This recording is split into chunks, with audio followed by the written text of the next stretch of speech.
Hello friends, कैसे हैं आप। आज हम जिस टॉपिक पर बात करेंगे वह है बेटों की परवरिश। मैंने पिछली वीडियो में बेटियों की परवरिश पर बात की थी। अगर आपकी बेटी है तो वह वीडियो भी ज़रूर देखें। जब बेटे की परवरिश की बात आती है, कुछ चीज़ें तो कॉमन होती हैं जो बेटे और बेटी को सिखानी चाहिए, लेकिन कुछ चीज़ें जो सिर्फ बेटों को सिखानी चाहिए, आज हम उन पर बात करेंगे।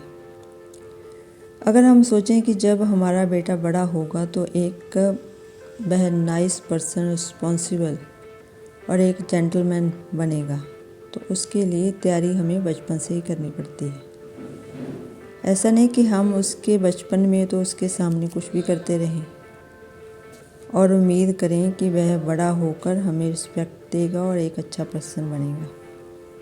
इसलिए ये बात गौर फरमाने की है, बेटा बेटी दोनों ही अनमोल हैं, इसलिए दोनों की परवरिश बड़े प्यार से और पेशेंस से करनी चाहिए। बड़ों की इज्जत करना, झूठ नहीं बोलना, अपने छोटे का कभी मजाक नहीं उड़ाना, दूसरों की हेल्प करना, ये बातें तो कॉमन है, हम अपने बच्चों को समझाते ही हैं। लेकिन कुछ बातें जो आज के टाइम के अनुसार बेटों को समझानी बहुत ज़रूरी है, आज हम उन पर बात करेंगे। एक तो आप अपने बेटे को बचपन से ही अपने कार्य खुद करने की आदत डालें। अपना खाना पीना, नहाना, ये सब खुद करें।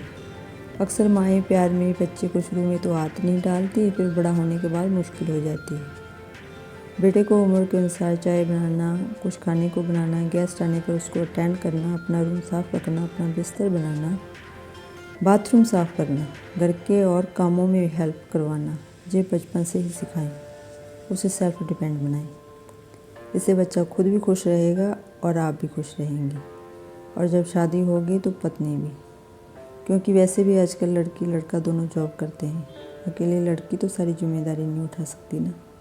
इसलिए बेटे को शुरू से ही रिस्पॉन्सिबल बनाएं ताकि उनकी मैरिड लाइफ अच्छी रहे। दूसरी बात, जब बेटा छोटा होता है, उसके चोट लगती है, जहाँ कोई उसे डांट देता है तो बच्चा रोना शुरू कर देता है। तो हम कहते हैं ये क्या लड़कियों की तरह रो रहा है। इस तरह से हम उसकी क्या मनोस्थिति बना रहे हैं कि लड़कियां कमज़ोर होती हैं। ये बात बिल्कुल भी सही नहीं है। और दूसरी बात है कि रोना एक फीलिंग है। जब बच्चा हर्ट होगा तो रोना एक स्वाभाविक प्रक्रिया है। इससे बच्चा अपने हर्ट होने की बात कभी आपसे शेयर नहीं कर पाएगा। शुरू से ही आदमियों को ये शिक्षा दी जाती है जिससे वह अपनी भावनाएं किसी से शेयर नहीं कर पाते। और एक सर्वे के अनुसार हार्ट अटैक की ज़्यादा गिनती आदमियों की है।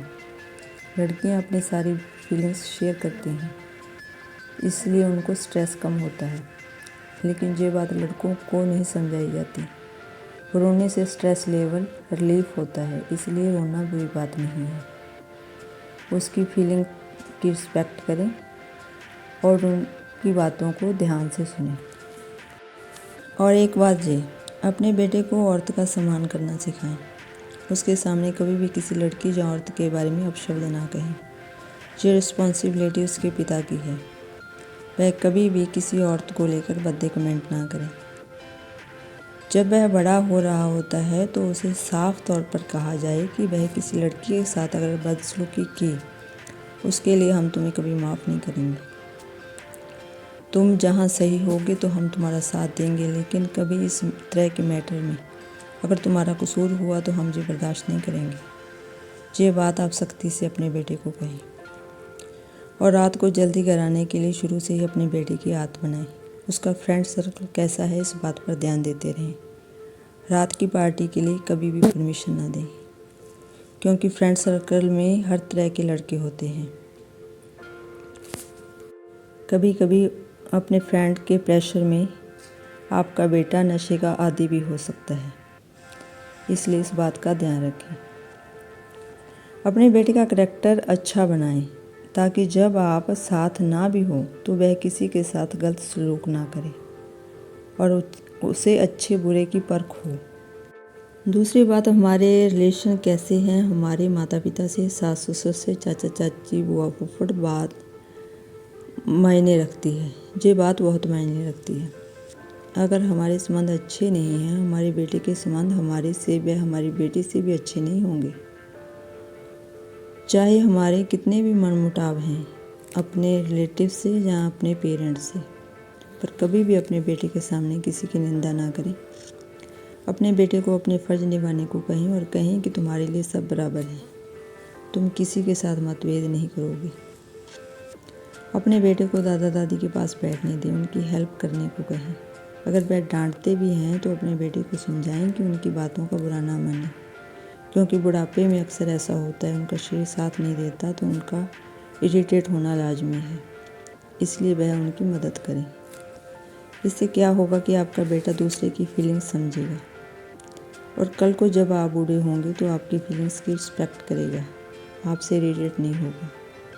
और एक बात यह कि जब भी आप किसी रिश्तेदार से मिलने जाते हैं तो अपने बेटे को साथ लेकर जाएं, ताकि उसे भी पता चले कि रिश्तेदारों की हमारी लाइफ में क्या अहमियत है। इससे मिलते रहना चाहिए और वह आपके रिश्तेदारों से अटैच भी रहेगा, ताकि आपके बाद भी वह उनसे मेल जोल रखे। अगर आप की बुआ बहन के सुख दुख में अगर आप शामिल होते हैं तो आपका बेटा भी अपनी बहन के साथ हर समय खड़ा रहेगा।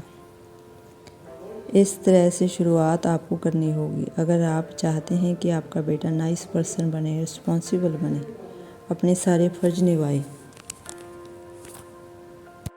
उसके लिए हमें शुरुआत बचपन से ही करनी होगी। हमारी प्रॉब्लम पता क्या है, हम अपने बच्चे को ये तो सिखा देते हैं कि उनके क्या अधिकार हैं, ये नहीं सिखाते कि उनके फ़र्ज़ क्या हैं। हमें ये भी सिखाना चाहिए कि पेरेंट्स अपने बेटे को अपनी प्रॉपर्टी इस वजह से देते हैं कि वह अपने सारे फ़र्ज अच्छे से निभाएगा, जिससे अपनी बीवी बच्चों की जिम्मेदारी, अपने माँ बाप की देखभाल, अपने रिश्ते नातों में, अपनी बहन के सुख दुख में हमेशा उसका साथ दे और अपने पेरेंट्स जाने के बाद वह अपनी बहन को कभी भी माँ बाप की कमी फील ना होने दे। ये उसके फ़र्ज़ हैं। अगर वह अच्छे से नहीं निभाता तो पेरेंट्स प्रॉपर्टी वापस भी ले सकते हैं। 5 से 12 साल तक का समय बच्चे को ये चीज़ें सिखाने का समय है। 13 से बच्चे टीन एज में आ जाते हैं, उस समय वह सिर्फ प्यार से हैंडल होते हैं, कोई सख्ती ना करें। कुल मिलाकर बच्चे से प्यार से पेश आएँ, उससे रिस्पेक्ट से बात करें। अगर आप रिस्पेक्ट देंगे तो वो आपको रिस्पेक्ट देगा, इससे बेटे में आपके कॉन्फिडेंस भी आएगा। इससे आज की बातचीत समाप्त करते हैं। मेरी वीडियो आपको कैसी लगी प्लीज़ कमेंट करके बताएं और अपने रिलेटिव फैमिली मेम्बर से शेयर करें। मिलते हैं अगली वीडियो में। नमस्कार।